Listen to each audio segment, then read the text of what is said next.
നമസ്കാരം. ഇന്ന് പരിചയപ്പെടുത്തുന്നത് ലോകത്തിലെ ഒരു ചെറിയ രാജ്യമായ കിരിബാത്തി എന്ന രാജ്യത്തെ പറ്റിയാണ്. കിരിബാത്തി എന്ന രാജ്യത്തിൻ്റെ തലസ്ഥാനം തരാവ ആണ്. അവിടുത്തെ ജനസംഖ്യ 1,03,500 ആണ്. 811 ചതുരശ്ര കിലോമീറ്ററാണ് കിരിബാത്തിയുടെ ആകെ വിസ്തീർണം. പവിഴപ്പുറ്റുകളാൽ ചുറ്റപ്പെട്ട 33 കൊച്ചു ദ്വീപുകൾ ചേർന്ന ഒരു ചെറിയ രാജ്യമാണ് കിരിബാത്തി. പസഫിക് മഹാസമുദ്രത്തിൻ്റെ മധ്യഭാഗത്താണ് കിരിബാത്തി സ്ഥിതി ചെയ്യുന്നത്.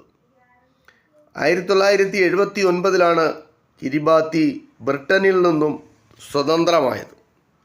റിപ്പബ്ലിക് ഓഫ് കിരിബാത്തി എന്നാണ് രാജ്യത്തിൻ്റെ ഔദ്യോഗിക നാമം.